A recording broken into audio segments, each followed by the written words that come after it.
Hello dear friends, कैसे हैं आप। आज हम कवर करने वाले हैं इंडियन पॉलिटी, भारतीय राज्य व्यवस्था का एक बहुत ही इम्पोर्टेंट सेक्शन, शासन प्रणाली, जो कि इंडियन पॉलिटी में बहुत अहम रोल निभाता है।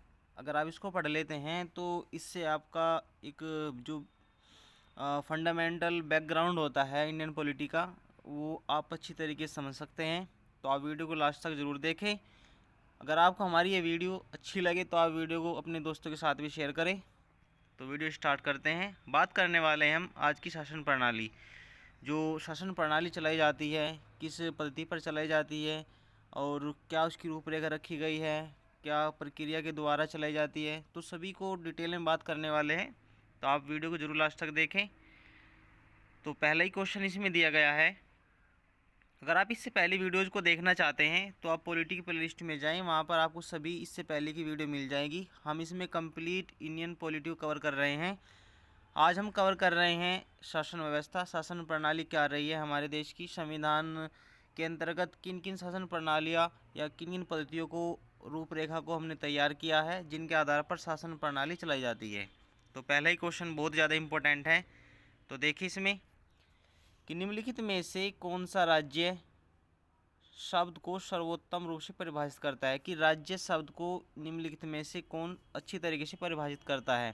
तो क्या क्या दिया है, तो राज्य को सबसे अगर अच्छी तरीके से परिभाषित करना या प्रदर्शित करना तो क्या हो सकता है, जैसे व्यक्तियों का एक समूह होगा जो बिना किसी बाह्य नियंत्रण के एक निश्चित भूभाग में स्थायी रूप से निवास करता हो और इसकी एक संगठित सरकार हो। तो राज्य को एक अच्छी तरीके से एक सर्वोत्तम रूप से परिभाषित करता है ऑप्शन ए। इसका सही उत्तर हो जाएगा ऑप्शन ए ही।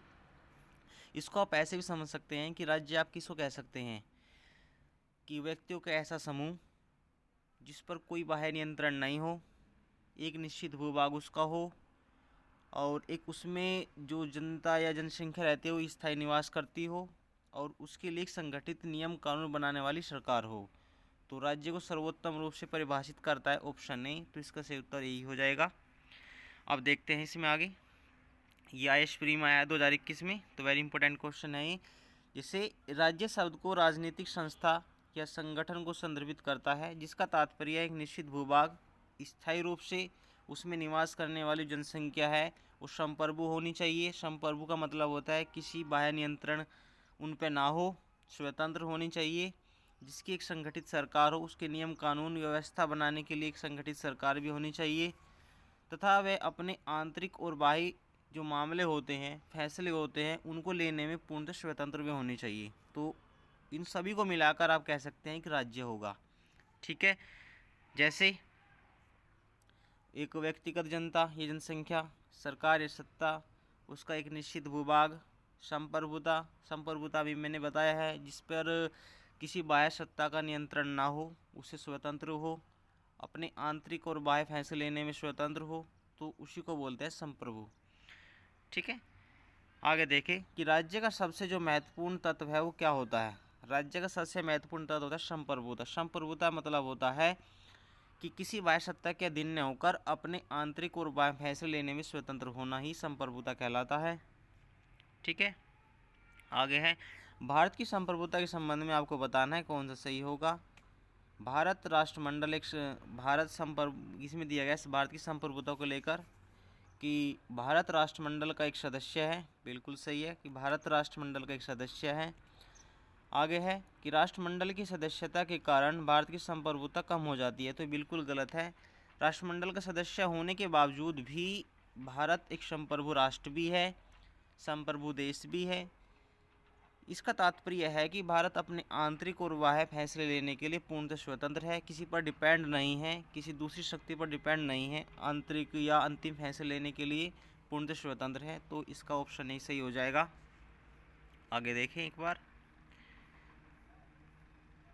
कि भारत राष्ट्रमंडल का सदस्य है लेकिन इसके कारण भारत की संप्रभुता कम बिल्कुल नहीं होती। राष्ट्रमंडल वास्तव में कोई वैधानिक संगठन तो नहीं है, लेकिन सदस्यों के पारस्परिक सहयोग व सद्भावना पर आधारित एक संगठन है। राष्ट्रमंडल के जो सभी सदस्य हैं वो राष्ट्र स्वतंत्र और समान है, मतलब राष्ट्रमंडल में जितने भी सदस्य देश है वे पूर्णतः स्वतंत्र हैं और समान हैं, तथा ब्रिटिश सम्राट के प्रति निष्ठा जैसी उसमें कोई आवश्यकता नहीं है कि ब्रिटिश गवर्नमेंट या ब्रिटिश जो राजा रानी होते हैं उनके अंतिम फैसले लेने का इसमें कोई ऐसा तात्पर्य नहीं है, तो ये पूर्णतः स्वतंत्र है। आगे देखें कि भारतीय संविधान में किस प्रकार के शासन प्रणाली की व्यवस्था को अपनाया गया है। तो भारत में जो संसदीय प्रणाली अपनाई गई है वो संसदात्मक प्रणाली अपनाई गई है, जो कि ब्रिटेन की पद्धति पर आधारित है। आगे है कि शासन की दो प्रणालियाँ होती है, एक तो संसदात्मक, एक होती है अध्यक्षात्मक। तो भारत में जो संसदीय प्रणाली अपनाई गई है वो ग्रेट ब्रिटेन के अनुसरण करते हुए ही संसदीय प्रणाली व्यवस्था को अपनाया गया है। संसदीय प्रणाली व्यवस्था में क्या होता है कि जो राष्ट्र का प्रमुख होता है वो निर्वाचित होता है, ठीक है। कार्यपालिका का गठन होता है उसके अंतर्गत, जैसे लोकसभा राज्यसभा हो गई। तो इससे आप ऐसे समझ सकते हैं कि जो राष्ट्र का प्रमुख होता है वो निर्वाचित होता है, अप्रत्यक्ष के द्वारा उसका निर्वाचन होता है और उसकी एक सीमित शक्तियाँ होती है, असीमित अधिकार उसके नहीं होते, ठीक है। जैसे संसदात्मक कार्यप्रणाली में कार्यपालिका विधायिका द्वारा नियंत्रित होती है। जो कार्यपालिका होती है जैसे लोकसभा, तो विधायिका उस पर नियंत्रण लगाए रखती है, पूर्णतः स्वतंत्र नहीं होती, ठीक है। आगे कि संसदात्मक शासन व्यवस्था में क्या होता है, तो इसी में होता है कार्यपालिका विधायिका का नियंत्रण नहीं, तो इसका डी बिल्कुल सही हो जाएगा, विधायिका का कार्यपालिका पर नियंत्रण होता है। आगे संसदीय व्यवस्था वाली सरकार कैसी होती है।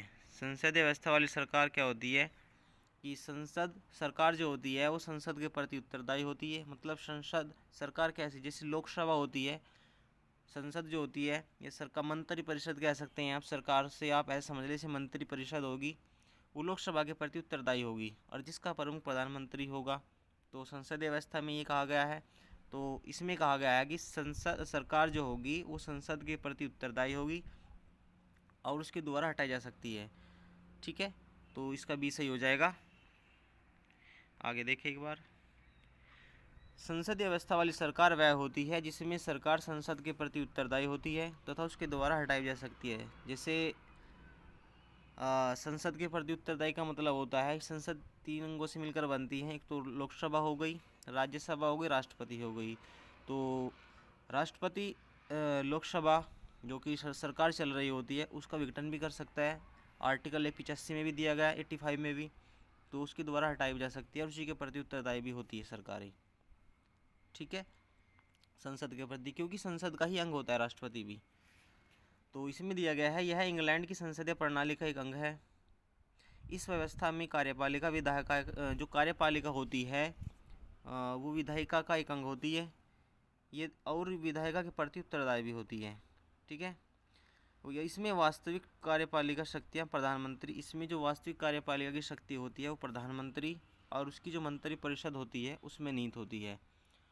भारतीय संविधान के अनुच्छेद 75 के सेक्शन 3 में अगर आप देखें तो मंत्री परिषद लोकसभा के प्रति उत्तरदायी होती है, मैंने भी बताया है आपको, और मंत्री परिषद का जो प्रमुख होता है वो प्रधानमंत्री होता है।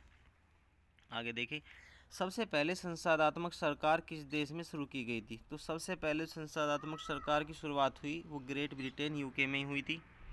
वर्तमान में अगर आप देखें तो संसदात्मक शासन का स्वरूप जो कि अधिकांश देशों में प्रचलित है, सबसे पहले इसकी शुरुआत यूके ग्रेट ब्रिटेन में हुई थी। पुष्पेश पंत ने भी अपनी पुस्तक विश्व इतिहास में स्पष्ट किया है कि ब्रिटेन में संसदीय प्रणाली का जो आविर्भाव है वो संसार के किसी भी देश में सबसे पहले हुआ था, कि संसदीय प्रणाली सबसे पहले अगर किसी देश में शुरू हुई थी तो वो ग्रेट ब्रिटेन में ही था। आगे दिए हैं कि भारतीय संसदीय प्रणाली ब्रिटिश संसदीय प्रणाली से किस प्रकार अलग है। तो जो भारतीय संसदीय प्रणाली है वो ब्रिटिश संसद प्रणाली से किस प्रकार भिन्न है। तो एक मेन इम्पोर्टेंट इसमें रोल है कि न्यायिक पुनर्विलोकन की प्रणाली इससे बिल्कुल अलग करती है। कैसे कि भारतीय संसदीय प्रणाली में न्यायिक पुनर्विलोकन की शक्ति है जबकि ग्रेट ब्रिटेन में यह नहीं है। न्यायिक पुनर्विलोकन की शक्ति का मतलब होता है अपने जो फैसले दे दिए हैं उनकी पुनर्जांच करके नए फैसले लगा सकती है। तो न्यायिक पुनर्विलोकन, न्याय जो पहले कोई याचिका आ गई, जब मान लो कोई फैसला आया तो आने वाले समय में उसको संशोधन करके दोबारा ला सकते हैं, तो इसको होता है न्यायिक पुनर्विलोकन, उसकी जांच करके दोबारा ला सकते हैं, अपना नया फैसला सुना सकते हैं, इसको होते हैं बोल सकती है न्यायिक पुनर्विलोकन। इसका अर्थ है कि भारतीय संसद प्रणाली जो है ब्रिटेन से भिन्न है। इसके अतिरिक्त वास्तविक और नाममात्र दोनों प्रकार की कार्यपालिका, सामूहिक उत्तरदायित्व, द्विसदनीय विधायिका भारत ब्रिटेन में दोनों संसद प्रणालियों में लागू है। तो ये तो दोनों में ही है, लेकिन जो न्यायिक पुनर्विलोकन की शक्ति है सिर्फ भारत में लागू है। आगे देखें, हमने ब्रिटिश मॉडल पर आधारित संसदीय लोकतंत्र को अपनाया है, किंतु हमारा मॉडल उससे किस प्रकार अलग है। अभी बात की है हमने किस प्रकार अलग है, तो न्यायिक पुनर्विलोकन की जो शक्ति है उसी से अलग है हमारा देश का संविधान। तो इसमें देखो क्या दिया गया कि भारत के संविधान में किसी अधिनियम के संशोधन की संवैधानिकता से संबंधित मामले उच्चतम न्यायालय द्वारा संविधान पीठ को भेजे जा सकते हैं। अभी मैंने बात बताया भी है पिछले क्वेश्चन में कि अलग इसलिए है क्योंकि भारत में संसद के किसी भी अधिनियम के संशोधन या संवैधानिकता से संबंधित जो मामले हैं वो उच्चतम न्यायालय द्वारा संविधान पीठ को दोबारा भेजे जा सकते हैं। ठीक है, तो ये ठीक हो जाएगा। एक इसमें दिया गया है, इसको और देख लेते हैं एक बार, कि जहाँ तक विधि निर्माण का संबंध है ब्रिटिश संसद जो है सर्वोपरि और संपूर्ण है ब्रिटिश संसद, किंतु भारत में संसद विधि निर्माण की एक शक्ति जो परिसीमित है। ठीक है, जो विधि निर्माण के संबंध में देखें तो ब्रिटिश संसद सर्वोपरि है, जबकि भारत में संसद की जो विधि निर्माण की शक्ति है एक परिसीमित एक सीमित है। तो दोनों ही इसमें सही हो जाएगा, इसलिए डिफरेंस इसमें है ये। अभी देख लेते हैं कि ब्रिटिश मॉडल पर आधारित, इसमें देख लेते हैं एक बार कि ब्रिटिश मॉडल पर आधारित लोकतंत्र व्यवस्था में संसदीय संप्रभुता या पार्लियामेंट्री सॉवरेनिटी के सिद्धांत को अपनाया गया है, जहां तथा वहां संसद ही सर्वोच्च विधि प्राधिकारी होती है।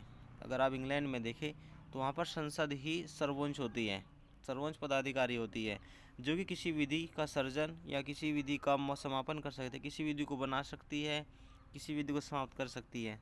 दूसरी अगर आप भारत के मॉडल को देखें तो एक संवैधानिक सरकार यहाँ पे काम करती है, जिसके तहत संसद की विधि निर्माण की शक्ति लिखित संविधान के द्वारा परिसीमित है। जैसे अगर आप देखें तो केशवानंद भारतीवाद आया था 1973 में।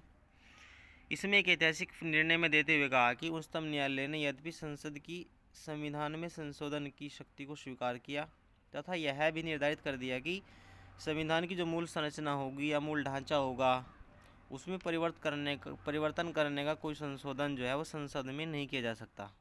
ठीक है, संसद में नहीं ले जाया जाएगा। इस तरह पहला सही होगा। और दूसरे की अगर बात कर लेते हैं कि भारत में संसद के किसी भी अधिनियम के संशोधन की संवैधानिकता से संबंधित जो भी मामले होंगे वो उच्चतम न्यायालय के द्वारा अनुच्छेद 145 के सेक्शन 3 के तहत जो गठित की जाने वाली संवैधानिक पीठ है उसको भेजे जा सकते हैं। और अनुच्छेद 145 के सेक्शन 3 उसमें प्रावधान किया गया कि जिस मामले में संविधान के निर्वाचन के मामले या विधि का कोई भी प्रश्न जो होगा वो अंतर्वलित है तो उसका विनिश्चय करने के प्रयोजनों के लिए बैठने वाले न्यायाधीशों की संख्या कम से कम 5 होगी। जो संविधान पीठ होगी उसमें बैठने वाले जो न्यायाधीश होंगे वो कम से कम 5 होंगे, और उनमें भी जो फैसला लिया जाएगा वो बराबर में नहीं, मतलब 2 जैसे 5 है तो 5 में से 3 जो न्यायाधीश होंगे उनके फैसले को ज़्यादा मान्य दी जाएगी। ठीक है, आगे है कि कौन सी भारतीय संविधान की विशेषता नहीं है। तो भारतीय संविधान की जो विशेषता नहीं है ये अध्यक्षात्मक विशेषता नहीं है। आगे देखते हैं, इसमें देख लेते हैं कि अध्यक्षात्मक सरकार भारतीय संविधान की विशेषता नहीं है। अध्यक्षात्मक प्रणाली जो अपनाई गई है जिसे अमेरिकी संविधान है उसमें अपनाई गई है, जबकि अगर भारत की देखें तो भारत में एक संसदात्मक प्रणाली को अपनाया गया है, जैसे संघात्मक सरकार, शासन प्रणाली, स्वतंत्र न्यायपालिका, ये भारतीय संविधान की विशेषता मानी जाती है। आगे देखें, वीडियो बहुत अच्छी होने वाली है, प्लीज़ आप वीडियो को पूरा ज़रूर देखें। भारतीय राजनीतिक पद्धति के बारे में आपको बताना है कौन सा सही नहीं है। तो सबसे पहले ऑप्शन दिया गया है कि भारत एक धर्मनिरपेक्ष राज्य है। वैसे धर्मनिरपेक्ष संविधान में वर्ड नहीं दिया गया है, ये सबसे पहले क्लियर हो जाना चाहिए, क्योंकि धर्मनिरपेक्ष के स्थान पर संविधान में अगर किसी वर्ड को दिया गया है तो पंथ निरपेक्ष को दिया गया है। फिर है दूसरा, संसदीय पद्धति की सरकार, ये बिल्कुल ठीक है। संघीय नीति, संघीय प्रणाली को अपनाया गया है कनाडा के संविधान से। आगे है लास्ट का, राष्ट्रपति पद्धति की सरकार थी, बिल्कुल गलत है क्योंकि राष्ट्रपति पद्धति की सरकार अपनाई गई है अमेरिकी संविधान में, तो डी गलत हो जाएगा इसमें। ठीक है, आगे देखें, भारत में संसदीय प्रणाली की सरकार है क्योंकि इसमें दिया गया है कि भारत में संसदीय प्रणाली की जो सरकार है, क्योंकि मंत्री परिषद जो होगी वो लोकसभा के प्रति उत्तरदायी होगी, इसलिए मंत्री संसदीय प्रणाली की व्यवस्था को अपनाया गया है। भारत में संसदीय प्रणाली की सरकार है क्योंकि मंत्रिपरिषद लोकसभा के प्रति उत्तरदायी होती है। अनुच्छेद 75 के 3 में दिया गया है। संसदीय शासन प्रणाली को मंत्रिमंडलीय शासन व्यवस्था भी कहा जाता है। इस शासन व्यवस्था में संसद विधि निर्माण की सर्वोच्च संस्था ऐसी होती है तथा कार्यपालिका अपने सभी कार्यों के प्रति या संसद के प्रति उत्तरदायी भी होती है। कार्यपालिका के सदस्य जो होंगे वे संसद के सदस्य ही होते हैं और कार्यपालिका तभी सत्तारूढ़ या कार्यरत रहती है जब तक उसे लोकसभा का विश्वास प्राप्त होता रहता है। आप इसको ऐसा समझ सकते हैं, जो कार्यपालिका होती है, लोकसभा के जो निर्वाचित सदस्य होते हैं, संसद सदस्य होते हैं, मंत्री होते हैं, वही कार्यपालिका का निर्माण करते हैं। कार्यपालिका जब तक कार्य करती रहेगी जब तक लोकसभा का विश्वास उन्हें प्राप्त होता रहेगा। ठीक है, आप सिंपली भाषा में ऐसे समझ सकते हैं इसको। आगे देखते हैं कि संसदीय स्वरूप के शासन का जो प्रमुख लाभ है वो क्या है। संसदीय स्वरूप जो है उसके शासन का प्रमुख लाभ क्या रखा गया है। तो जो कार्यपालिका होती है वो विधानमंडल के प्रति उत्तरदायी होती है। ठीक है, या विधायिका के प्रति उत्तरदायी होती है। जो कार्यपालिका होगी वो विधायिका या विधानमंडल जो के प्रति उत्तरदायी होती है। देखिए आगे कि इसमें देखो आगे क्या दिया गया है कि भारत के संदर्भ में आपको बताना है संसदीय शासन प्रणाली का सिद्धांत कौन सा इसमें है। तो इसमें दिया गया है मंत्रिमंडल के सदस्य संसद के सदस्य होते हैं। बिल्कुल, मंत्रिमंडल और मंत्रिपरिषद। मंत्रिमंडल संसदीय प्रणाली का एक मजबूत अंग होता है जिसमें 15 से 20 सदस्य होते हैं, मंत्री होते हैं जो सबसे पावरफुल होते हैं। ठीक है, उसके अलावा मंत्रिपरिषद होती है। तो पहला ये बिल्कुल सही हो जाएगा। जब तक मंत्रियों को संसद का विश्वास प्राप्त रहता है तब तक वे अपने पद पर बने रहते हैं। बिल्कुल ठीक है, जब तक मंत्रियों को संसद का विश्वास प्राप्त रहेगा, जैसे लोकसभा है, जब तक जो मंत्री होगी जब तक मंत्रियों को लोकसभा का विश्वास प्राप्त रहेगा तो वे मंत्री रहेंगे और नहीं तो फिर हट जाएंगे। ठीक है, हटा दिया जाएगा उनको। आगे है राज्य का अध्यक्ष ही मंत्रिमंडल का अध्यक्ष होगा। तो ये गलत है कि राज्य का अध्यक्ष ही मंत्रिमंडल का अध्यक्ष होता है, ये नहीं है। ठीक है, तो इसमें 1 और 2 तो सही हो जाएगा। आगे देख लेते हैं एक बार। अनुच्छेद 75 के 5 या 75 के सेक्शन 5 में हमें बताया गया है कि मंत्री बिना संसद सदस्य बने हुए 6 महीने से अधिक अपने पद पर नहीं रहेगा। अगर कोई मान लो मंत्री बन भी जाता है, बाय द वे बन गया मंत्री, तो वह 6 महीने तक अपने पद पर रह सकता है। ये बताया गया है अनुच्छेद 75 के सेक्शन 5 में। 6 महीने के बीच में उसे लोकसभा हो या राज्यसभा का सदस्य बनना ही चाहिए। अगर नहीं बनेगा तो फिर अपने पद से इस्तीफा दे देगा, उसको पद से हटा दिया जाएगा, ये कहा गया है। मंत्रिमंडल के सदस्य संसद के सदस्य होते हैं। मंत्रिपरिषद सामूहिक रूप से लोकसभा के प्रति उत्तरदायी होगी, ये बताया गया है अनुच्छेद 75 के सेक्शन 3 में। क्योंकि लोकसभा संसद का एक अहम भाग होता है और भारत का जो राज्य या राष्ट्र का अध्यक्ष होता है वो राष्ट्रपति होता है, न कि प्रधानमंत्री होता है। ठीक है, जबकि मंत्रिमंडल की अध्यक्षता प्रधानमंत्री के द्वारा की जाती है। आगे बताना है कि संसद की संसदीय प्रणाली को लेकर कौन सा सही है। तो आपको बताना है कौन सा सही है। तो इसमें कोई सा भी सही नहीं लग रहा। तो इसमें आप ज़रूर देखें कि जो कार्यपालिका होती है वो विधायिका के प्रति उत्तरदायी होती है। ठीक है, इसमें देखें एक बार कि सांसद प्रणाली की अगर देखें 2 पद्धति अपनाई गई है, एक संसदीय एक अध्यक्षीय। कि भारत में ग्रेट ब्रिटेन का जो अनुसरण करते हुए संसदीय प्रणाली को अपनाया गया है और संसदीय शासन व्यवस्था में व्यवस्थापिका या विधायिका के सदस्य ही कार्यपालिका गठन करते हैं। जो विधायिका होती है उसके सदस्य ही मिलकर कार्यपालिका गठन करते हैं, इसलिए तो कार्यपालिका विधायिका के प्रति उत्तरदायी होती है। कार्यपालिका व्यवस्थापिका या विधायिका के प्रति उत्तरदायी होती है। संसदात्मक शासन व्यवस्था में देखें तो कार्यपालिका विधायिका का ही अंग होती है या विधायक के द्वारा नियंत्रित होती है तथा न्यायपालिका कार्यपालिका विधायिका के कार्यों की जो न्यायिक समीक्षा है वो कर सकती है। जो न्यायपालिका होती है वो कार्यपालिका और विधायिका के कार्यों की न्यायिक समीक्षा कर सकती है, उनकी जांच कर सकती है। राष्ट्रपति न्यायपालिका के प्रति जवाबदेही नहीं होता। ठीक है, आगे देखें एक बार। आपको बताना है कि जो मंत्रिमंडल स्वरूप की सरकार के अंतर्गत सिद्धांत को व्यक्त करता है वो क्या है।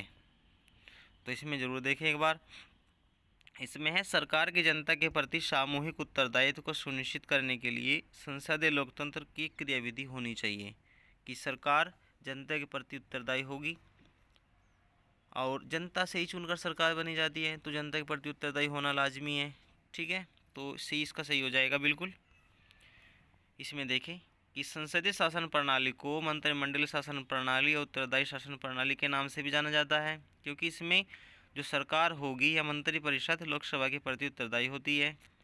लोकसभा सदस्यों का निर्वाचन जनता के द्वारा प्रत्यक्ष रूप से किया जाता है। जो लोकसभा के सदस्य होंगे वो उनका निर्वाचन जनता प्रत्यक्ष रूप से चुनती है। जो विधायक के चुनाव होते हैं, ठीक है, 24 में होने वाले हैं, तो वे जनता सीधे चुनती है उनको।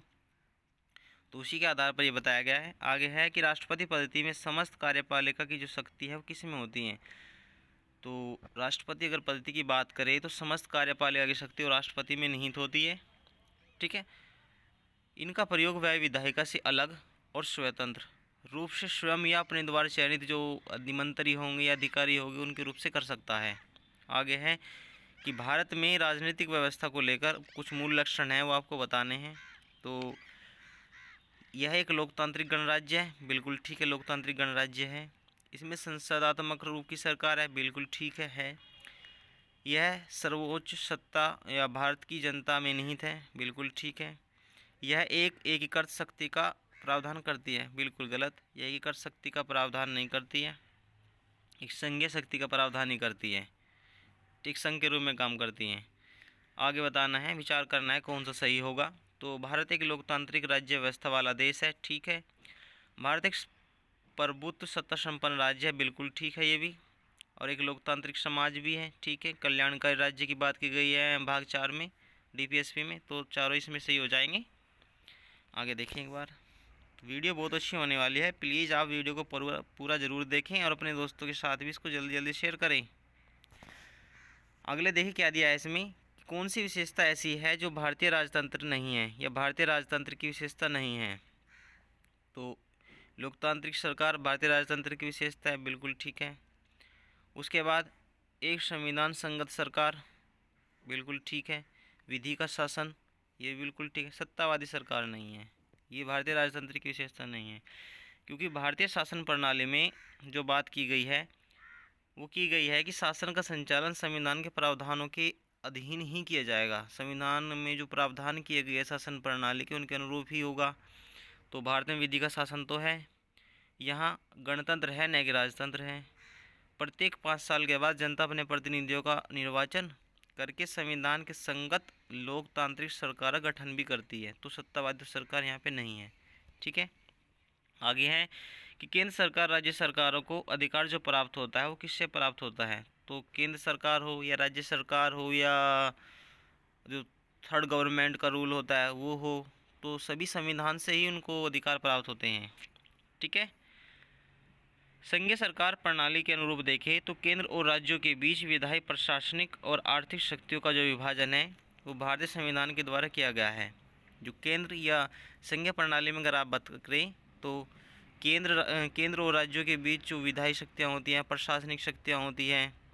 विधायी शक्तियों की बात करें तो भाग 11 में बताया गया है, अनुच्छेद 145 245 255। प्रशासनिक शक्तियों की बात करें तो भाग 11 में ही है प्रशासनिक शक्तियाँ, ठीक है, जिसमें बताया गया है 256 से 263 आर्टिकल तक।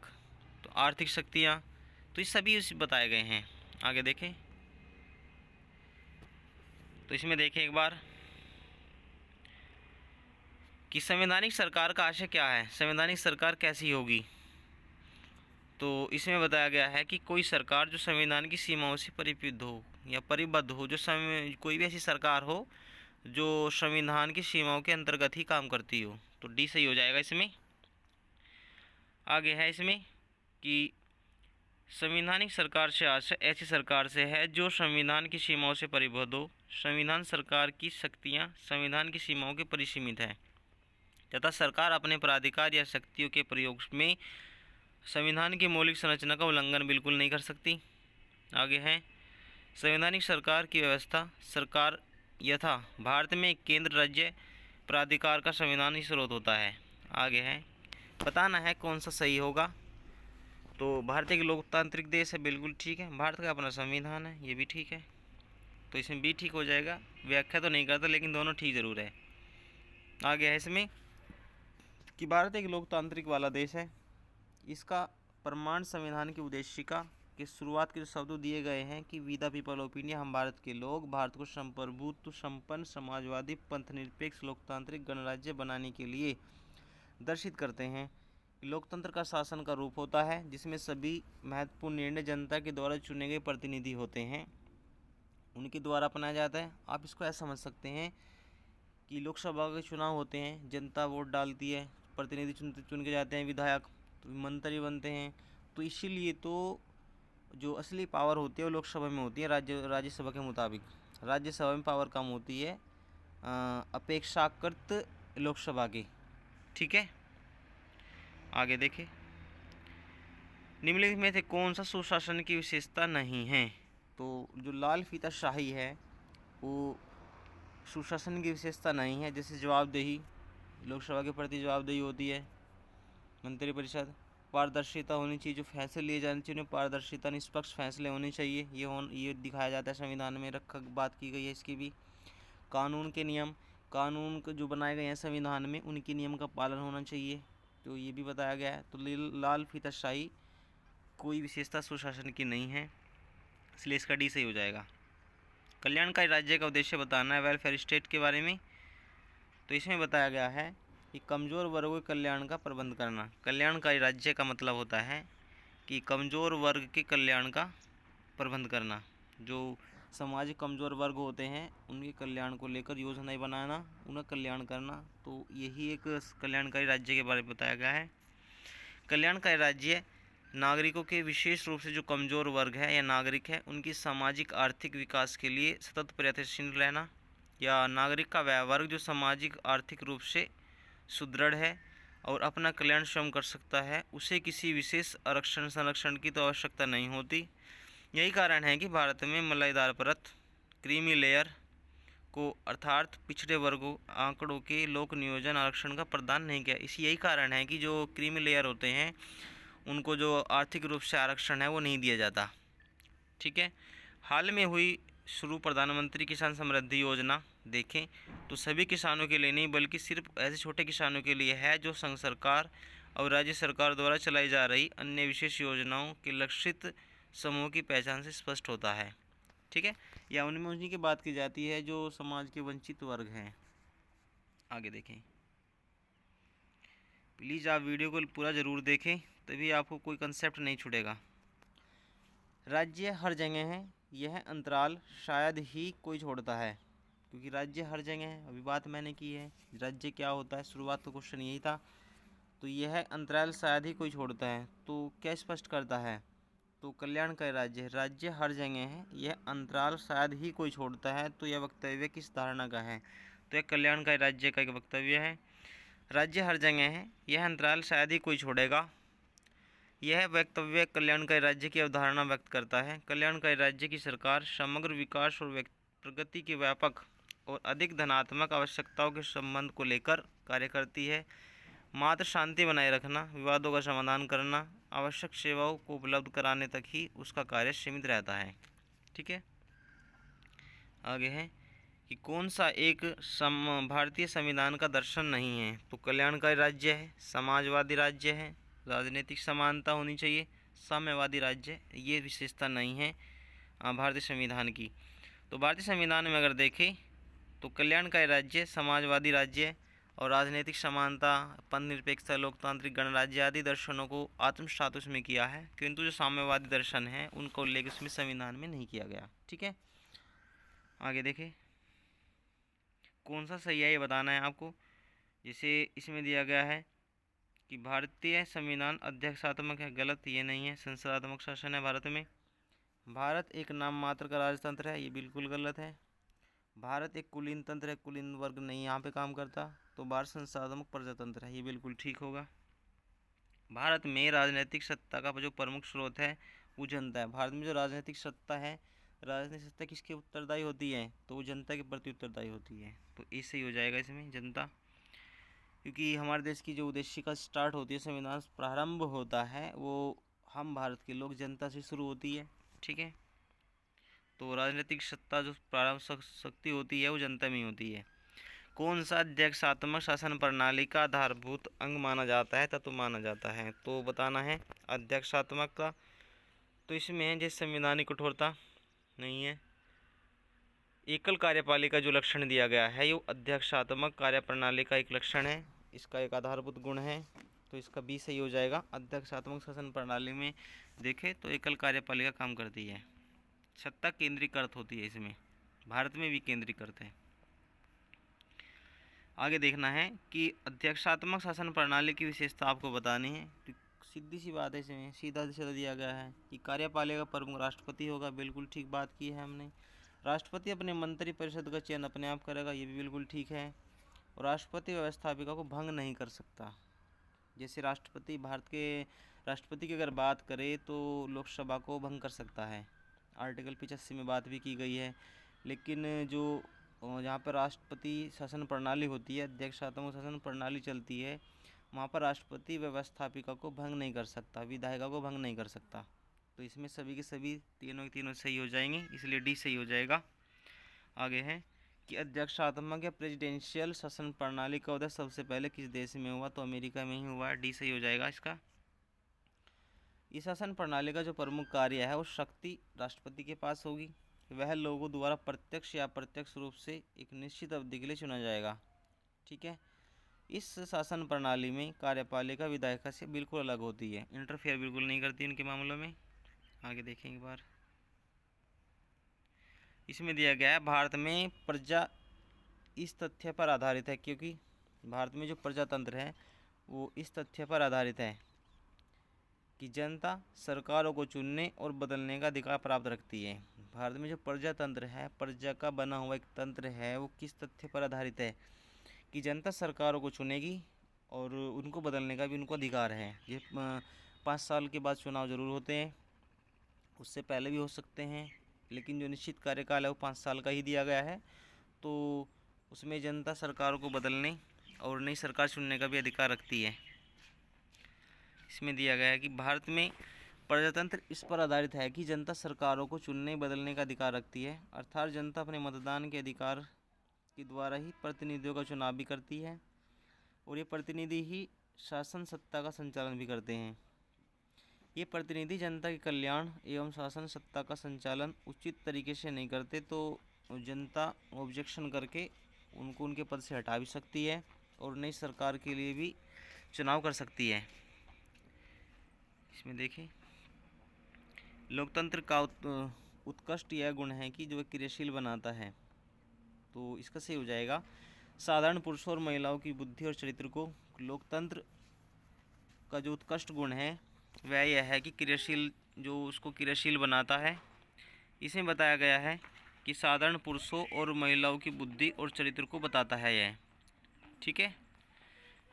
तो इसका बिल्कुल सही हो जाएगा ए, कि साधारण पुरुषों और महिलाओं की बुद्धि और चरित्र को। आगे है कि लोकतंत्र का वह उत्कृष्ट गुण यह है कि, इसमें दिया गया है लोकतंत्र उत्कृष्ट गुण यह है कि वह साधारण पुरुषों और महिलाओं की बुद्धि चरित्र का क्रियाशीलता को बनाता है। लोकतंत्र में सामान्य अगर देखें तो नागरिकों के समुदाय में पर्याप्त भागीदारी की अपेक्षा भी होती है।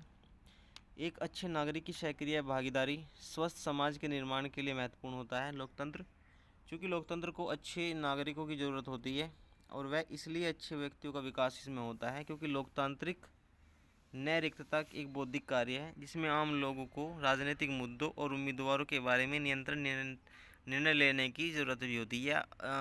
इसको आप लोकतंत्र का गुण मान लीजिए या दोष मान लीजिए, क्योंकि लोकतंत्र में सत्ता बदलती रहती है तो इसलिए एक दोष ही माना जाता है। ये लॉन्ग टाइम पीरियड इसमें सत्ता नहीं चलती लोकतंत्र में, तो इसलिए इसको एक गुण, ये दोष भी माना जाता है जिसमें आम लोगों को राजनीतिक मुद्दों या उम्मीदवारों के बारे में निर्णय लेने की ज़रूरत होती है। इन निर्णयों के लिए नागरिक एक दूसरे से बात करते हैं और एक दूसरे से सीखते हैं और अपनी बुद्धि को विकसित भी करते हैं। आगे हैं, भारत एक गणतंत्र है, अर्थात इसका अर्थ क्या होगा? तो गणतंत्र का मतलब होता है जो राष्ट्र का प्रमुख होगा वो वंशानुगत न होकर निर्वाचित होगा। तो इसका सी सही हो जाएगा। आगे देखें एक बार, कि भारत एक गणतंत्र है क्योंकि जो राष्ट्र का अध्यक्ष होगा वो निर्वाचित होता है। निम्नलिखित में किसमें भी निर्धारित होता है कि भारत का संविधान परिसंघीय है। तो भारत का जो संविधान है वो परिसंघ एक संघ के रूप में काम करता है क्योंकि केंद्र और राज्यों के बीच शक्तियों का इसमें वितरण किया गया है। तो डी सही हो जाएगा इसमें।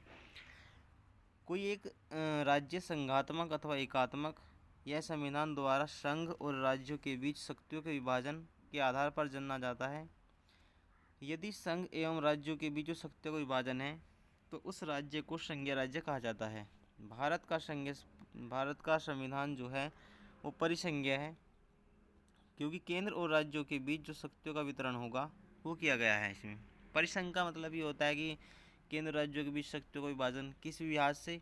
तो उसमें आप देखें तो जो 7वीं अनुसूची दी गई है उसमें 3 सूचियों की बात की गई है, संघ सूची, राज्य सूची, समवर्ती सूची। तो उनमें शक्तियों को विभाजन ही तो किया गया है। तो भारतीय संविधान पूछा गया है कि कैसा है, तो अंशतः कठोर है, अंशतः लचीला है। डी सही हो जाएगा इसमें। भारतीय संविधान को कठोर अथवा नम्य का मिश्रण माना जाता है, अतः यह अंशतः कठोर होगा, अंशतः लचीला होगा। इसके कतिपय उपबंधों को संसद द्वारा साधारण बहुमत से ही संशोधित किया जा सकता है। जो इसके उपबंध होंगे तो वे साधारण बहुमत से ही संशोधित किए जा सकते हैं। जबकि कुछ उपबंधों की बात करें तो अनुच्छेद 368 जो विशेष संशोधन अधिनियम होता है उसमें 2/3 बहुमत की आवश्यकता जरूर होती है। साथ ही कुछ विशिष्ट ऐसे लक्षण जहां पर संसद के विशेष बहुमत के अतिरिक्त आधे राज्यों के जो अनुसमर्थन की उसमें आवश्यकता होती है। ठीक, जैसे जीएसटी वाला जो बिल आया था तो उसमें आधे राज्यों की भी सहमति की गई थी। आगे देखें, भारत की संसदीय शासन प्रणाली और ब्रिटेन की संसदीय शासन प्रणाली में अंतर का जो बिंदु है वो कौन सा है। ब्रिटेन की संसद प्रणाली और भारत की संसद प्रणाली में क्या अलग है, तो न्यायिक समीक्षा, क्योंकि भारत में न्यायिक समीक्षा की जांच हो सकती है, ब्रिटेन में नहीं हो सकती। न्यायिक पुनर्विलोकन भी कह सकते हैं आप इस बात को। आगे देखें एक बार,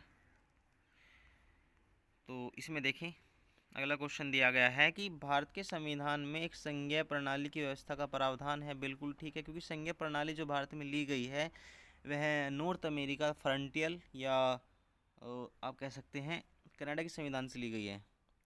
आगे है, उसने एक बहुत शक्तिशाली केंद्र की रचना भी करी है। तो बिल्कुल ठीक है, व्याख्या तो नहीं करता लेकिन दोनों सही जरूर है। भारतीय संविधान एक संघीय प्रणाली का प्रावधान करता है क्योंकि केंद्र और राज्यों के बीच जो शक्तियों का स्पष्ट विभाजन है वो है। यद्यपि यह पूर्ण संघ नहीं है क्योंकि इसमें कोई प्रावधान शक्तिशाली केंद्र की रचना करते हैं, क्योंकि इसमें जो कई प्रावधान ऐसे हैं जो एक शक्तिशाली केंद्र की रचना भी करते हैं। बात करेंगे उनके बारे में भी। भारत में संघवादिता व्यवहारित नहीं है, तो इसमें देखो बताना है कौन सा सही होगा।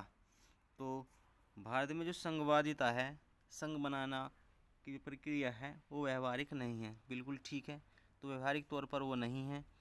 आगे है कि भारत एक संघीय राज्य नहीं है, तो गलत हो जाएगा, भारत एक संघ राज्य ही तो है, तो ये सही हो जाएगा इसमें। लेकिन जो संघवादिता है वो व्यवहारिक नहीं है, ये आपको पता होना चाहिए।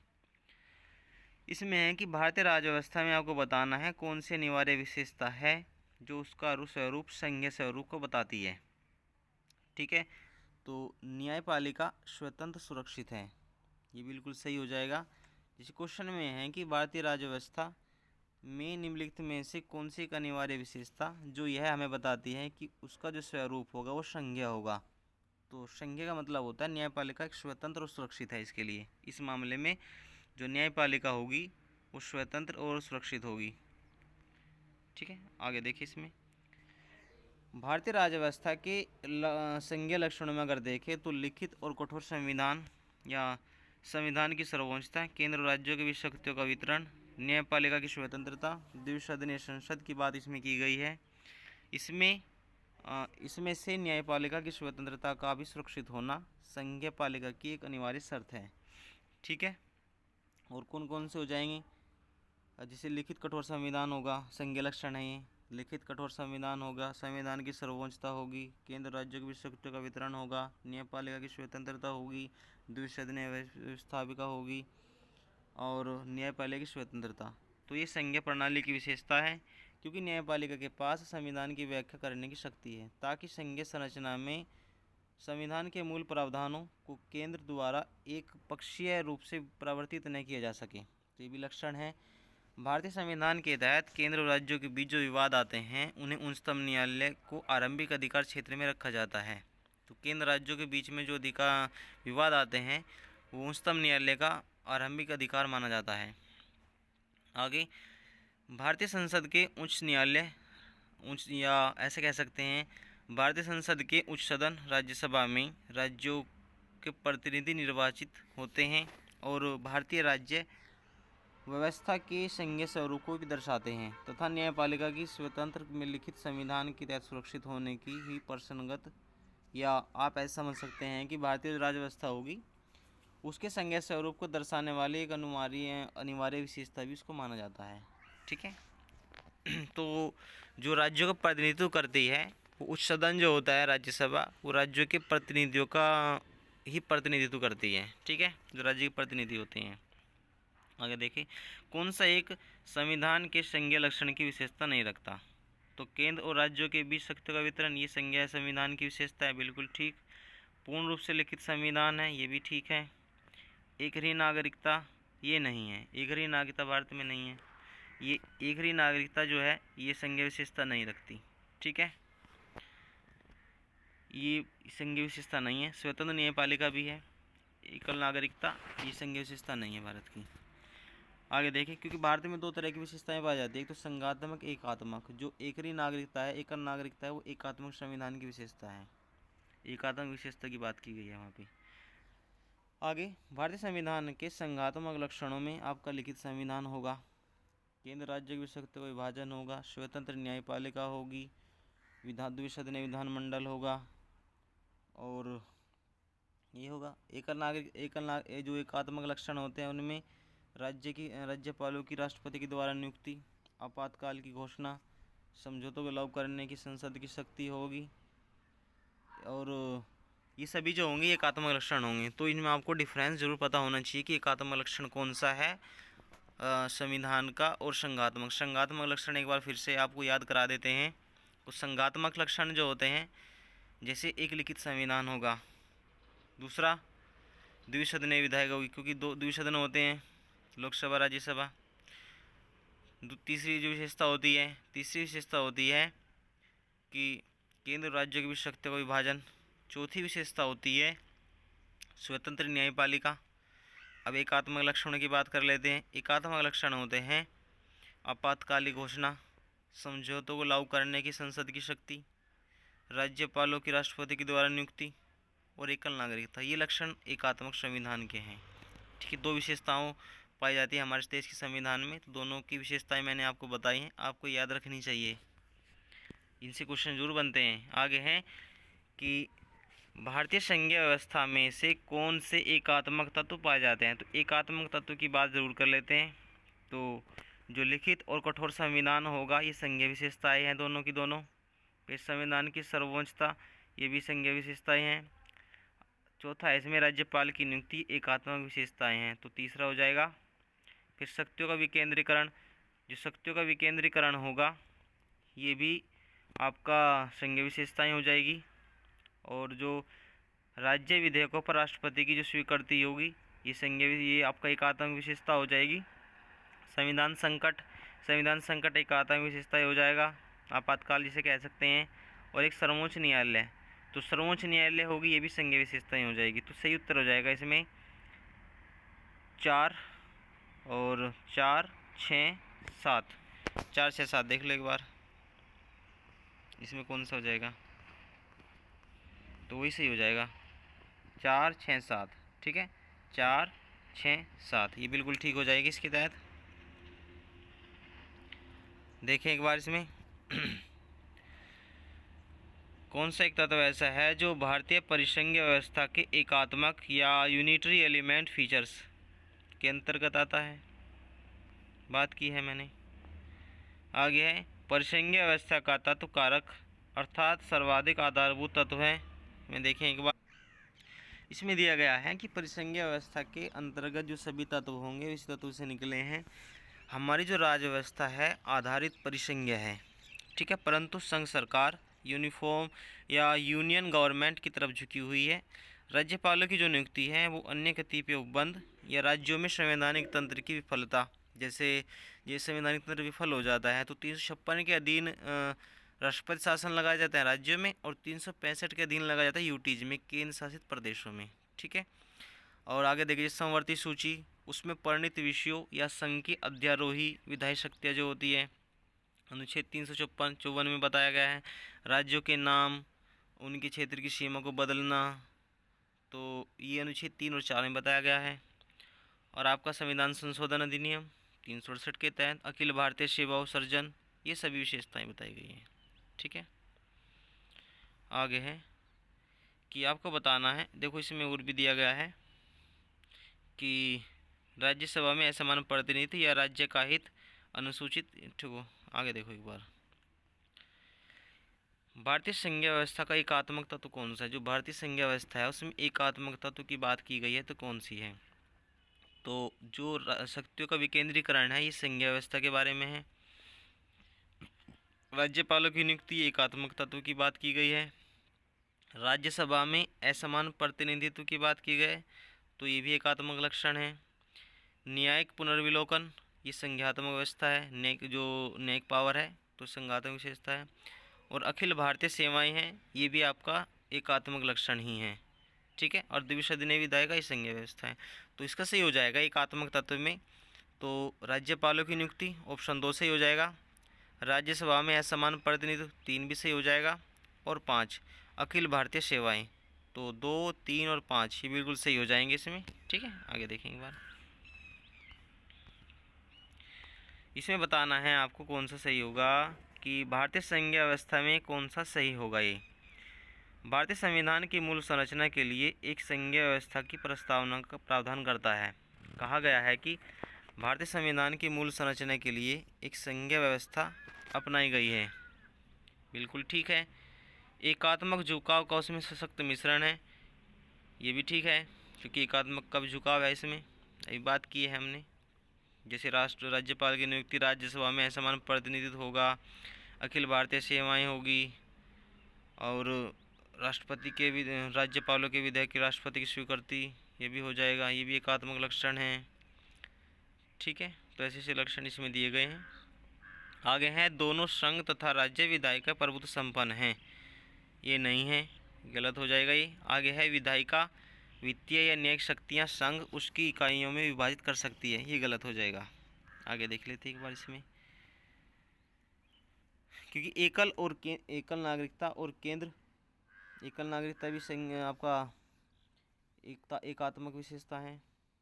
ठीक है, एकात्मक झुकाव बताया गया है इसमें भी, क्योंकि राज्य विधायिकाएं रक्षा और विदेशी मामले सहित अनेक केंद्र से अलग नहीं हैं, तथा साथ ही न्यायिक शक्तियों से संबंध है, क्योंकि राज्यों या संघ और राज्यों का विभाजन नहीं है। जैसे आर्टिकल 1 में बताया गया है कि भारत राज्यों का संघ होगा, उसे अलग होने की, राज्यों को संघ से अलग होने की शक्ति नहीं है, तो ये बात की गई है। आगे है कि राष्ट्रपति परोक्षतः निर्वाचित होता है, अप्रत्यक्ष होता है। ठीक है, निर्वाचित होता है, परोक्षतः निर्वाचित होता है। परोक्षता मतलब होता है अप्रत्यक्ष रूप से राष्ट्रपति निर्वाचित होता है, परोक्षता मतलब अप्रत्यक्ष रूप से। और भारत में संसदीय प्रणाली को गणतंत्रवाद के साथ जोड़ा गया है, तो ये भी ठीक हो जाएगा, दोनों ही सही हो जाएगा। तो गणतंत्रवाद का मतलब होता है जहाँ पर जो राष्ट्रपति होगा वो निर्वाचित होगा वंशानुगत न होकर। ठीक है, तो दोनों ही सही हो जाएंगे और व्याख्या भी सही कर रहा है ये। इसमें देखें आगे एक बार, आगे जो दिया गया है अगला क्वेश्चन, इसमें है आगे कि कौन सा सही होगा। राजनीतिक दल लोकतंत्र के जीवन रक्त है, ये बिल्कुल ठीक हो जाएगा। जो राजनीतिक दल चलाया हमारे देश में होते हैं वो एक लोकतंत्रीय व्यवस्था को अपनाते हैं। खराब जो लोग होंगे वो शासन के सामान्यतः राजनीतिक दलों को कोसते हैं। ठीक है, बिल्कुल सही हो जाएगा। ये जो खराब लोग होंगे वो शासन के लिए सामान्यतः राजनीतिक जो दल होंगे उनको कोसते हैं, तो दोनों ही सही हो जाएंगे, विशेषता भी है ये। राजनीतिक दलों को लोकतंत्र का एक जीवन रक्त कहा जाता है, क्योंकि राजनीतिक दल लोकतांत्रिक प्रणाली का अंतर्गत चुनाव एवं भागीदारी सरकार का निर्माण और नागरिकों में राजनीतिक सहभागिता के प्रशिक्षण अवसर प्रदान करते हैं। यह भी कहा जाता है कि जो लोग खराब शासन के लिए राजनीतिक दलों को कोसते हैं, जो खराब लोग होंगे वो हमेशा ही राजनीतिक दलों को भी कोसेंगे। ठीक है, आगे है इसमें कि भारत में दल विहीन प्रजातंत्र का प्रस्ताव सबसे पहले किसने दिया, कि दल विहीन जो प्रजातंत्र होगा उसका प्रस्ताव सबसे पहले किसने दिया था, कि दल नहीं होने चाहिए। जैसे आजकल पार्टी चली हुई हैं, जैसे बीजेपी, आम आदमी पार्टी, कांग्रेस और आगे और भी अदर पार्टीज जो दी गई हैं, तो सबसे पहले किसने ये प्रस्ताव दिया था, प्रस्तावित किया था कि दल विहीन प्रजातंत्र होना चाहिए, तो महात्मा गांधी ने और जयप्रकाश नारायण ने, दो व्यक्ति ऐसे हुए हैं जिन्होंने ही दल विहीन प्रजातंत्र को सबसे पहले प्रस्तावित किया था, समर्थन इन्होंने किया था। ये दलीय व्यवस्था के दोषों के कारण दल विहीन लोकतंत्र और सहभागी लोकतंत्र के समर्थ है, कि जो इन्होंने कि दल जो होते हैं वो हमेशा दोषों से परिपूर्ण होते हैं, उन्हीं को लेकर इन्होंने दल विहीन लोकतंत्र की बात की गई थी, जयप्रकाश नारायण और महात्मा गांधी ने। आगे है कि भारत की संघात्मक संरचना का मुख्य उद्देश्य इसकी बहुआयामी विविधताओं में से एक राष्ट्र का निर्माण करना और राष्ट्रीय एकता को संरक्षित करना। ये बिल्कुल ठीक हो जाएगा। विविधताओं से समंजन में से एक सशक्त न कि कमज़ोर और भारतीय राष्ट्र का निर्माण हुआ है, तो दोनों ही ठीक हो जाएंगे इसमें, कि विविधताओं के समंजन से एक सशक्त न कि कमज़ोर भारतीय राष्ट्रीयता का निर्माण हुआ है, तो दोनों ही सही हो जाएंगे इसमें, और व्याख्या भी करता है अच्छी तरीके से इसकी।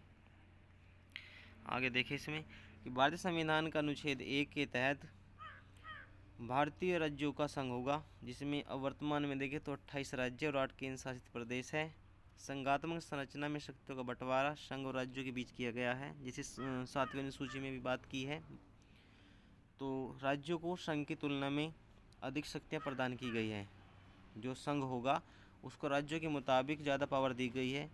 जैसे पावर की बात करें तो मान लो किसी राज्य का क्षेत्र अधिकार घटाना है, बढ़ाना है, तो उसके लिए पावर सबसे ज़्यादा दी गई है वो संघ को दी गई है, संसद को दी गई है। भारत की संघात्मक संरचना का मुख्य उद्देश्य उसकी बहुआयामी विविधताओं में से एक राष्ट्र का ऐसा निर्माण करना जो राष्ट्रीय एकता को संरक्षित बनाए रखे। आगे दिया गया है क्वेश्चन कि भारतीय राजनीतिक व्यवस्था में या भारतीय राजनीतिक व्यवस्था की प्रकृति में निरंतरता एवं परिवर्तन के मूर्त रूप पाए जाते हैं। तो इसमें देखो क्या दिया गया है कि भारतीय राजनीतिक व्यवस्था की प्रकृति में निरंतरता एवं परिवर्तन के तत्व जो है मूर्त रूप पाए जाते हैं। ठीक हो जाएगा ये, ठीक है, क्योंकि निरंतर भी होती है, परिवर्तन भी इसमें होते रहते हैं भारतीय राजनीतिक व्यवस्था में। भारतीय राजनीतिक व्यवस्था में निम्न राजनीतिक कार्यशैली जैसे आधुनिक शैली, परंपरागत शैली, संत शैली के तत्व समाहित हैं। जो भारतीय राजनीतिक व्यवस्था अपनाई जाती है उसमें राजनीतिक कार्यशैली जैसे आधुनिक शैली, परंपरागत शैली और संत शैली के तत्व इसमें समाहित होते हैं, तो दोनों ही सही हो जाएंगे और व्याख्या भी इसकी करेगा ये। आगे है कि भारतीय राजनीतिक व्यवस्थाओं की प्रकृति में मौर्य काल से लेकर आधुनिक युग तक कुछ विशिष्ट ऐसे लक्षण हैं जो आज भी विद्यमान हमें देखने को मिलते हैं। यद्यपि विभिन्न युगों एवं काल से निरंतर एवं परिवर्तनशील भारतीय जो राजनीतिक व्यवस्था है उसमें आधुनिक शैली, परंपरागत शैली या संत शैली के तत्व समाहित हैं। ठीक है, आगे है कि महिलाएं, दलित, निर्धन, अल्पसंख्यक समूह भारत के लोकतंत्र में सबसे बड़े दावेदार हैं। जो महिलाएं हैं, दलित, निर्धन, अल्पसंख्यक समूह भारत के लोकतंत्र के सबसे बड़े दावेदार रहे हैं। आगे दूसरा दिया गया है कि भारत में लोकतंत्र अधिक आत्म सम्मान की कामना का वाहक बनकर उभरा है, तो बिल्कुल सही है ये भी। इसमें देखें एक बार तो दोनों ही सही हो जाएंगे कि महिलाएं, दलित और निर्धन अल्पसंख्यक जो समूह हैं वे भारत में एक लोकतंत्र के सबसे बड़े दावेदार उभरे हैं, और क्योंकि लोकतंत्र उनके व्यक्तिगत अधिकारों की रक्षा करके उनके आत्मसम्मान और गरिमा को भी बढ़ाता है, तो दोनों ही सही हो जाएंगे और व्याख्या भी करेगा। भारत के संविधान वृद्ध होने का जो लक्षण है वो क्या है, तो भारत का संविधान विश्व का सबसे विस्तृत संविधान है। इसके वृद्ध होने का कोई एक कारण तो नहीं है, बल्कि उपयुक्त कारणों में से संविधान का स्वरूप रद्दकार हो गया है। ठीक है, सभी हो जाए सही हो जा सकते हैं। आगे है निम्नलिखित में से कौन सा सही है, सही बताना है कि अमेरिकी में पूछा गया है कौन सा सही होगा, तो संयुक्त राज्य अमेरिका में सरकार की संघीय प्रणाली है, ये बिल्कुल ठीक हो जाएगा। ठीक है, ये बिल्कुल ठीक हो जाएगा। आगे देखिए, अमेरिका के संविधान में संघीय प्रणाली का स्पष्ट उल्लेख है, जबकि भारत के संविधान में राज्यों का संघ बताया गया है, किंतु कतिपय प्रावधानों में या राज्यों की अपेक्षा केंद्र को ज़्यादा शक्ति बनाने हेतु जोर दिया गया है। कुछ विद्वान भारत के संविधान को संघात्मक एकात्मक का मिश्रण भी मानते हैं, किंतु संविधान में एकात्मक प्रणाली पर लिए गए लक्षण मूल रूप से संघीय संविधान हेतु ज़्यादा मानना उचित होगा। आगे है कि भारतीय संविधान की जो राज्य पद्धति है उसकी विशेषता कौन सी नहीं है, संघीय प्रणाली की जो विशेषता है वो कौन सी नहीं है। तो संघीय प्रणाली की विशेषता स्वतंत्र न्यायपालिका ये तो है, केंद्र राज्यों की विशेषता विभाजन ये भी है, संबंध होने वाली इकाइयों को राज्यसभा में असमान प्रतिनिधित्व, ये संघीय विशेषताएं हैं। आगे है कि यह संबंध होने वाली इकाइयों के बीच एक सहमति का परिणाम है, ये गलत हो जाएगा। देखो, इसमें दिया गया है कि भारतीय संविधान या भारतीय संघ राज्य पद्धति की विशेषता में निम्नलिखित में से या विशेषताओं को होना है, जैसे संविधान की सर्वोच्चता होगी, शक्तियों का विभाजन होगा, केंद्र राज्यों के बीच शक्तियों विभाजन, और स्वतंत्र न्यायपालिका, द्विसदनीय न्याय विधायिका, राज्यों का राज्यसभा में असमान प्रतिनिधित्व, द्विस्तरीय सरकार होगी। और आगे है, जबकि भारतीय संघ की स्थापना संबंध होने वाली इकाइयों के बीच किसी सहमति या समझौते द्वारा नहीं है। जो भारतीय संघ की स्थापना है वो किसी सहमति से नहीं है, तथा भारतीय संघ से राज्यों को अलग होने का भी अधिकार नहीं है। तो अनुच्छेद 1 में बताया गया है। आगे क्वेश्चन दिया गया है कि भारतीय संघात्मक शासन व्यवस्था को असंघात्मक कहा जाता है, बिल्कुल ठीक है।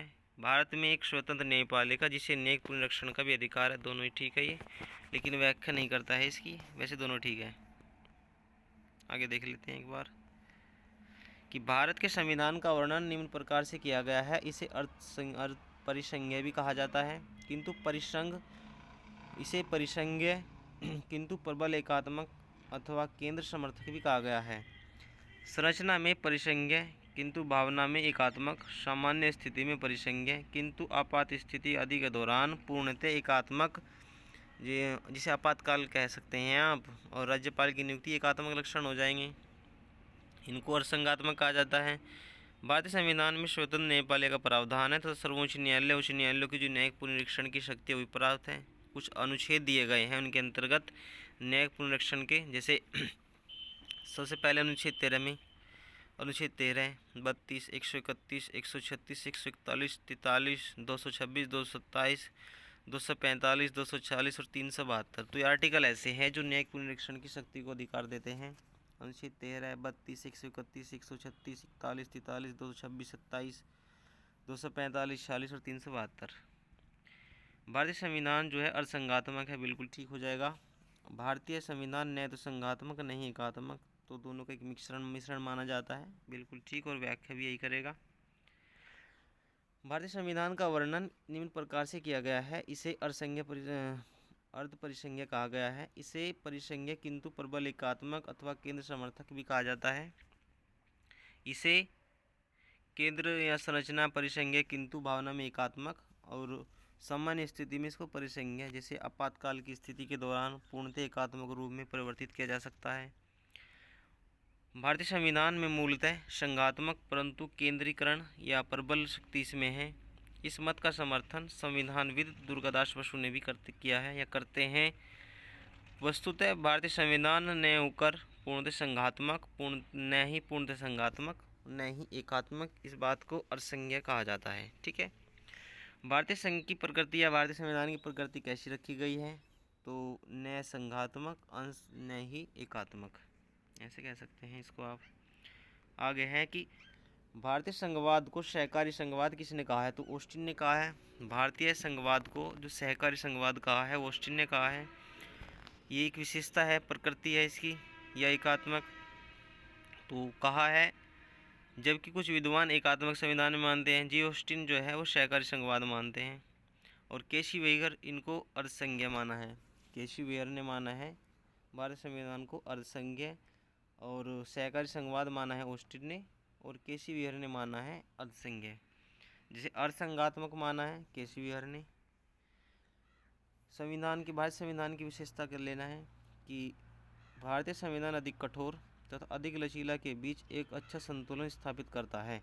तो केसी विहारी ने कहा है, क्योंकि अर्थसंज्ञा बताया गया है ये, ठीक है, क्योंकि अधिक कठोर और अधिक लचीले के बीच एक अच्छा संतुलन ये स्थापित करता है। तो केसी विहारी ने ही बताया है ये भी। आगे है कि निम्नलिखित में से कौन सा आपको बताना है सही होगा। भारतीय संविधान को इसमें है कि संघातात्मक ढांचे में नहीं डाला जा सकता, कि भारत संविधान को संघातात्मक के ढांचे में नहीं डाला गया है। तो किसने कहा है? बी आर अम्बेडकर ने कहा है, जो भारतीय संविधान है उसको संघात्मकता के तंग ढांचे में नहीं डाला गया है। तो अम्बेडकर साहब ने ही कहा गया है, क्योंकि यह एकीकृत और संघात्मक दोनों ही गुण इसमें हैं। मिथक और कथावतों के रूप में प्रशासन के सिद्धांतों को किसने अस्वीकार किया है? जो मिथक हुए हैं, आलोचनात्मक और कहावतें के रूप में प्रशासन के सिद्धांतों को किसने अस्वीकार किया है? तो हर्बर्ट साइमन ने इनको अस्वीकार किया है, जो मिथक और कहावत होती है उनके सिद्धांत को, ठीक है। आगे देखें एक बार, तो इसमें देखें कि हर्बर्ट साइमन ने मिथकों और कहावतों के रूप में प्रशासन के जो सिद्धांत हैं उनको स्पष्ट या अस्वीकार किया है, जबकि ड्वाइट और वाल्डो, फ्रैंक मेरिनी, एफ.डब्ल्यू. मिथकों कहावतों को प्रशासन को सिद्धांत को स्वीकार किया है। तो जो हर्बर्ट साइमन हैं उन्होंने मिथकों और कहावतों के प्रशासन के सिद्धांत को स्वीकारा है, अस्वीकार करा है, नकारा है। लेकिन कुछ ऐसे जैसे डवाइट वाल्डो, फ्रैंक मेरिनी, एफ.डब्ल्यू. रिंगन या रिक्स कह सकते हैं, उन्होंने कहावतों और मिथकों के जो सिद्धांत हैं प्रशासन का उनको स्वीकार किया है। तीन ऐसे हुए जैसे डवाइट वाल्डो, फ्रैंक मेरिनी और एफ.डब्ल्यू. रिक्स, ठीक है। विधि और स्वाधीनता के बीच जो सबसे उपयुक्त संबंध है वो क्या दिखाता है? तो यह यदि विधियाँ नहीं है तो स्वाधीनता भी नहीं है। विधि और स्वाधीनता के बीच जो संबंध है, अगर विधि नहीं होगी, कानून नहीं होगा तो स्वाधीनता भी नहीं होगी। तो बी सही हो जाएगा। अगर विधि नहीं है तो स्वाधीनता भी नहीं होगी। यह कथन विधि तथा स्वाधीनता के बीच सबसे उपयुक्त संबंध को दर्शाता है। स्वाधीनता का तात्पर्य विधि का पूर्ण अनुपस्थिति या कदापि नहीं है। विधि शास्त्री जॉन लॉक के अनुसार कहा गया है कि स्वाधीनता के अस्तित्व के लिए विधि का जो अस्तित्व है वो जरूरी है। विधि शास्त्री हुए हैं जॉन लॉक, उनके अनुसार जो स्वाधीनता के अस्तित्व के लिए विधि का जो अस्तित्व है वो जरूरी है, ठीक है। साथ ही स्वतंत्रता की रक्षा करता है। कानून ही स्वतंत्रता की रक्षा भी करता है। वे कहते हैं कि जहाँ कोई कानून नहीं वहाँ कोई स्वतंत्रता नहीं। कौन कहा है? विधि शास्त्री हुए हैं जॉन लॉक, उन्होंने ये कहा है। आगे कि निम्नलिखित में से कौन सा विकास की अवधारणा से संबंधित है? तो विकास प्रशासन की अवधारणा से संबंधित है कौन? यह फ्रेड डब्ल्यू. रिक्स, जो विकास प्रशासन की अवधारणा से संबंधित स्वीकार करता है, तो रिक्स है ये। और फ्रैंक मोरिनी भी, जो मिथकों कहावतों के सिद्धांत को स्वीकार करते हैं, फ्रैंक मोरिनी भी है, ठीक है। आगे देखिए इसमें एक बार, तो फ्रेड डब्ल्यू. रिक्स ने एक पुस्तक आई उनकी एडमिनिस्ट्रेशन डेवलपमेंट या इंक्लूसिव कंसेप्ट में उन्होंने लिखा भी है कि विकास प्रशासन उन कार्यक्रमों और परियोजनाओं को पूरा करके या करने के लिए संगठित प्रयासों को भी दिखाता है। आगे देखिए, कौन सा एक चिंतक या लोक प्रशासन तथा निजी प्रशासन में समानताओं का एक समर्थक है? कौन सा एक चिंतक ऐसा है जो लोक प्रशासन और निजी प्रशासन की कौन सा एक ऐसा चिंतक जो लोक प्रशासन और निजी प्रशासन में समानताओं को समर्थक है? तो यह है हेनरी फेयोल। कौन सा है? Henry Fayol. प्रसिद्ध प्रशासनिक चिंतक रहे हैं हेनरी फेयोल ने लोक प्रशासन और निजी प्रशासन में समानता का समर्थन किया। उनके अनुसार अब हमारे सामने अनेक प्रकार के प्रशासन विज्ञान नहीं है, केवल एक ही प्रशासन है जिसमें सार्वजनिक और निजी मामलों के समान रूप से उपयोग में लाया जाता है। तो कौन है? Henry Fayol. देखें आगे, अगर हमारी सभ्यता विफल होती है तो यह मुख्यतः प्रशासन के ध्वस्त होने का कारण है। किसने कहा था ये? डॉन होम ने, डब्ल्यू.बी. डॉन होम ने। अगर हमारी सभ्यता विफल होती है तो इसका जो मुख्य प्रशासन ध्वस्त होने का कारण होगा। तो किसने कहा था ये कहा था डब्ल्यू.बी. डॉन होम ने, ठीक है। गणतंत्रीय अवधारणा से संबंधित आपको बताना है कौन सा सही नहीं होगा। तो सर्वोच्च शक्ति राजा या राजा की एक ही हाथ में होगी, तो ये गणतंत्रीय अवधारणा का लक्षण नहीं होगा, ठीक है। विधि के शासन के लक्षणों को आपको बताना है कौन सा सही होगा। विधि का लक्षण, तो शक्तियों का परिसीमन होगा, विधि के समक्ष समानता होगी, और सरकार के प्रति जन उत्तरदायित्व नहीं, स्वतंत्र और नागरिक अधिकार, ये विधि का शासन होगा। ठीक है, विधि के शासन का मतलब जो आपका मूल अधिकार दिए गए हैं, पहला ही मूल अधिकार उसमें बताया गया है। ठीक है, डाइशी ने 1885 में एक पुस्तक लिखी, द लॉ ऑफ कॉन्स्टिट्यूशन, में विधि के शासन के 3 लक्षण इन्होंने दिए हैं। तो जैसे विधि की सर्वोपरिता, इसका तात्पर्य है विधि सर्वोच्च है। राज्य की या व्यक्ति की स्वेच्छाचारिता का अभाव होना, अर्थात किसी भी व्यक्ति के केवल विधि के उल्लंघन हेतु दंडित किया जा सकता है, अन्यथा किसी नहीं। अगर किसी व्यक्ति को दंडित किया जा रहा है तो अगर उसने विधि का उल्लंघन किया है तो ही उसे दंडित किया जाएगा, अन्यथा नहीं। स्वेच्छाचारिता का अभाव शक्तियों के परिसीमन के रूप में प्रतिबंधित करता है।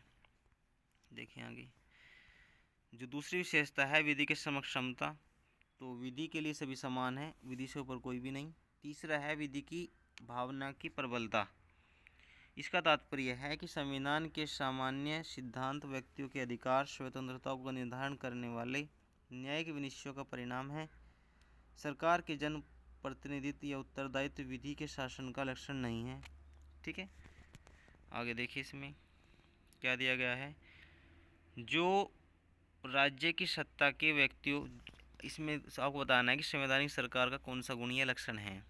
तो पूछा गया है कि जो राज्य की सत्ता के हित में व्यक्ति की स्वतंत्रता पर प्रभावकारी प्रतिबंध लगाती है, जो राज्य की सत्ता के हित में जो राज्य की सत्ता के हित में व्यक्ति की स्वतंत्रता या प्रभावकारी प्रतिबंध लगाती है, तो ये गलत हो जाएगा, ये नहीं है। हमेशा राज्य की सत्ता नहीं, राज्य के खिलाफ, राज्य अगर कोई गलत फैसले ले रहा है, गलत कानून ला रहा है, तो उसके खिलाफ प्रतिकारी या प्रतिबंध लगाती है सरकार। ठीक है, जो किसी व्यक्ति की स्वतंत्रता के हित में राज्य की सत्ता पर प्रभावकारी प्रतिबंध लगाती है, तो दूसरा सही हो जाएगा।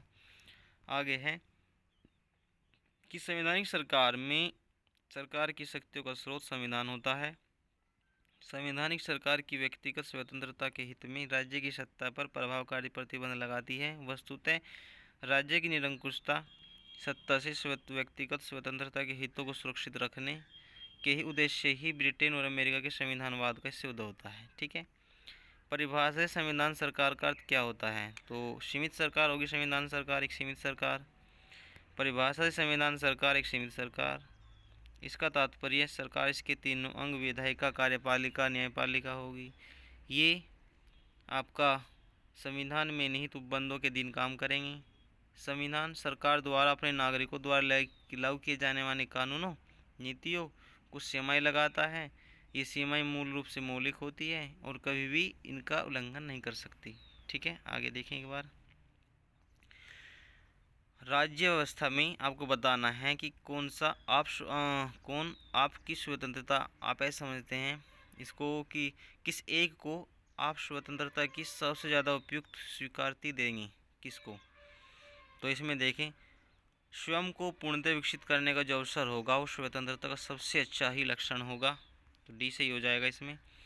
राज्य व्यवस्था के अंतर्गत आप देखें तो स्वतंत्रता का अर्थ बाहरी जो प्रतिबंध होते हैं उनके अभाव से व्यक्ति की आत्म जो अभिव्यक्ति है उसकी योग्यता का विस्तार करना, उसके अंदर की संभावना को विकसित करना है। राजनीतिक शासकों की जो तानाशाही है उसके विरुद्ध संरक्षण, नियंत्रण का अभाव या इच्छा अनुसार कुछ भी करने का जो स्वतंत्रता पर प्रतिबंध है उसको हटाना।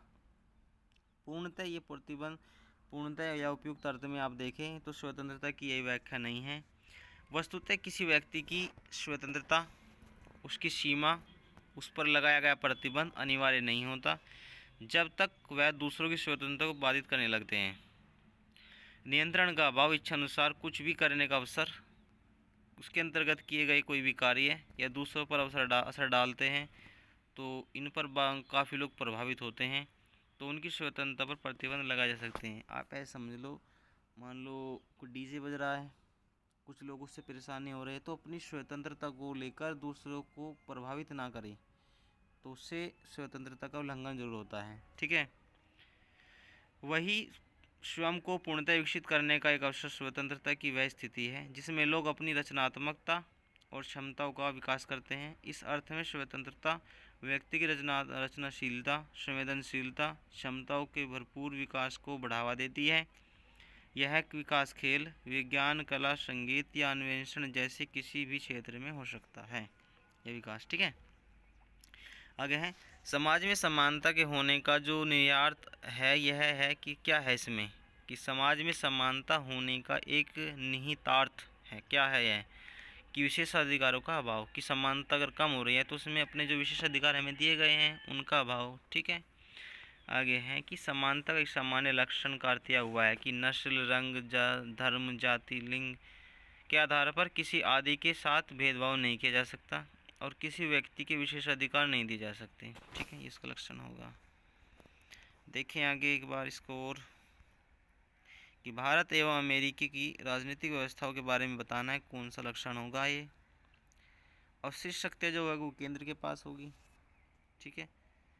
भारत और अमेरिकी की विशेषता बताना है, तो भारत और अमेरिकी की विशेषता में देख लें तो जो राष्ट्रपति के पास पॉकेट वीटो की शक्ति है ये हो जाएगा बिल्कुल। जो अमेरिकी और भारत की जो राजनीतिक व्यवस्थाएँ हैं उनमें जो सही होगा तो ये हो जाएगा कि राष्ट्रपति के पास जो है वो पॉकेट वीटो की शक्ति भारत के पास कम है, सीमित है, लेकिन अमेरिकी राष्ट्रपति के पास वो ज़्यादा है, ठीक है।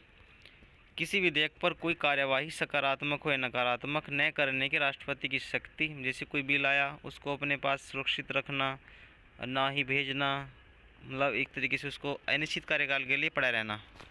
तो भारतीय राष्ट्रपति और अमेरिकी राष्ट्रपति दोनों ही पॉकेट वीटो की शक्ति रखते हैं। यद्यपि अमेरिकी राष्ट्रपति की यह शक्ति राष्ट्रपति की शक्ति के सापेक्ष बहुत छोटी है। भारतीय राष्ट्रपति की शक्ति के सापेक्ष बहुत छोटी है, क्योंकि उसे विधेयक पर कोई कार्यवाही न किए जाने की स्थिति में 10 दिन में विधेयक वापस करना ही होता है। जबकि भारतीय संविधान में राष्ट्रपति के हेतु किसी समय अवधि का इसमें उल्लेख नहीं है। जबकि भारतीय जो राष्ट्रपति के पास में इसका कोई टाइम पीरियड नहीं है, लेकिन अमेरिकी राष्ट्रपति के पास में इसके लिए 10 दिन का ही समय दिया होता है, ठीक है। भारत तथा अमेरिकी की राजनीतिक व्यवस्थाओं के बीच पॉकेट वीटो की विशेष समानता ही है। भारत में अवशिष्ट शक्तियाँ केंद्र के पास और अमेरिका में जो अवशिष्ट शक्तियाँ वो राज्य के पास होती हैं। जबकि भारत में उच्च सदन राज्यसभा राष्ट्रपति द्वारा 12 सदस्यों को मनोनीत करता है। दूसरे प्रशासनिक आयोग के देखें तो कौन से प्रतिवेदन ने भारत में सुशासन की बाधाओं की पहचान की है, तो किसने की है, नागरिक केंद्रीकृत प्रशासन या शासन का केंद्र बिंदु, तो इसकी पहचान की है। द्विसदनीय या द्वितीय प्रशासनिक सुधार आयोग जब आया तो प्रतिवेदन संख्या, इसकी रिपोर्ट संख्या 12, नागरिक केंद्रित प्रशासन या शासन का केंद्र बिंदु, civilized centric administration the heart of governance में भारत की सुशासन की बाधाओं की पहचान की गई तथा सुशासन के लिए आवश्यक पूर्वी शर्तों का इसमें उल्लेख भी किया गया है। आगे देखें कि भारतीय संघवाद में विविधताओं में एकता को प्रोन्नत करने हेतु किन संस्थानों में आवश्यक माना गया है, तो विविधताओं में एकता को प्रोन्नत करने के लिए किन संस्थानों को आवश्यक माना गया है। ये माना गया जैसे अंतर्राज्य परिषद, विकास परिषद, वित्त आयोग, क्षेत्रीय परिषद, एकल न्यायपालिका, अखिल भारतीय सेवाएं, तो सभी इसमें बिल्कुल सही हो जाएगा, डी राइट हो जाएगा इसका। तो भारतीय संघ में विविधताओं में एकता को प्रोन्नत करने के लिए सभी संस्थाओं को समान अवसर माना गया है। अंतर्राज्यीय परिषद, राष्ट्रीय विकास परिषद, वित्त आयोग, क्षेत्रीय आयोग परिषद, एकल नागरिकता या एकल न्यायपालिका हो गई, अखिल भारतीय सेवाएं भारतीय संघवाद की विशेषताओं में एकता को प्रोत्साहित करते हैं, जिससे संघ और राज्य आपस में जुड़े रहते हैं। और भारतीय संविधान के अनुच्छेद 263 के अंतर्गत परिषद का उल्लेख किया गया है। राज्यों को आपस में संघ और विवाद की स्थिति को लेकर राष्ट्रपति के अंतर्राज्यीय परिषद का गठन भी किया जाता है। जो राज्यों और संघ के बीच विवाद आ जाता है तो राष्ट्रपति अंतर्राज्यीय परिषद का गठन कर सकता है। योजनाओं के निर्माण हेतु राज्यों की भागीदारी के लिए राष्ट्रीय विकास परिषद की स्थापना भी की जाती है। आगे है जिसमें अध्यक्ष प्रधानमंत्री होगा और राज्यों के मुख्यमंत्री इसमें शामिल होंगे। संघ और राज्यों के बीच करों और शुद्ध आगमों, संचित निधि और राज्यों के राजस्व में सहायता अनुदान शक्ति को शासित करने के लिए अनुच्छेद 280 के तहत वित्त आयोग की हर 5 वर्ष वित्त आयोग की घोषणा भी करता है। राष्ट्रपति नियुक्ति करता है वित्त आयोग की। आगे है केंद्र और राज्यों के बीच तथा राज्यों की आपसी मतभेदों को स्वतंत्र और निष्पक्ष विचार विमर्श के माध्यम से सुलझाने के लिए क्षेत्रीय परिषदों की स्थापना की गई है। टोटल 6 क्षेत्रीय परिषदें भारत में अब है। ठीक है, पूछ सकते हैं कितनी है, तो 6 क्षेत्रीय परिषदें होती हैं। क्षेत्रीय परिषदों का जो अध्यक्ष होता है वो गृह मंत्री होता है, ये बात आपको पता होनी चाहिए। ठीक है, अनुच्छेद 312 के तहत अखिल भारतीय सेवाओं का वर्णन है। ये सबसे पहले बात कहाँ की गई है? भारतीय अधिनियम 1935 के भारत शासन अधिनियम में इसकी बात की गई।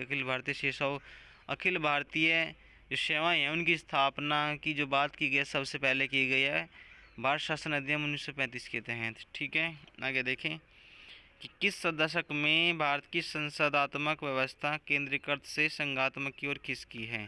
तो ऐसा कौन सा दशक रहा है जिसमें भारत की संसदात्मक व्यवस्था है वो केंद्रीकृत से संघवाद की ओर खिसकी है? तो 1980 के दशक में, इंदिरा गांधी के टाइम पीरियड की बात की जा रही है यहाँ पे। ठीक है, तो 1960 से 70 के दशक में ही देश के विभिन्न राज्यों का में विपक्ष का जो उभार होने लगा था और कुछ लोग राज्य कांग्रेस के हाथ से निकलने भी लगे थे, परंतु वास्तव में भारत में संसदात्मक व्यवस्था केंद्रीय से संघवाद की ओर 1980 के दशक में 1971 से 80 की ओर ही खिसकी है। जबकि बहुत से राज्यों में कांग्रेस पार्टी का बहुमत नहीं रहा था। ठीक है, तो आज हमने इस वीडियो में पढ़ा है भारत की शासन प्रणाली। भारत की शासन प्रणाली की विशेषताएं क्या क्या होती है, क्या क्या काम करने होते हैं, क्या लक्षण रहते हैं, कुछ मिथकों ने क्या कहा है इसके बारे में, तो डिटेल में हमने बात की है। प्लीज़ आप वीडियो को पूरा ज़रूर देखें। अगर ये वीडियो आपको अच्छी लगी है तो वीडियो को आप लाइक और अपने दोस्तों के साथ ज़रूर शेयर करें। थैंक यू, मिलते हैं अगली वीडियो में।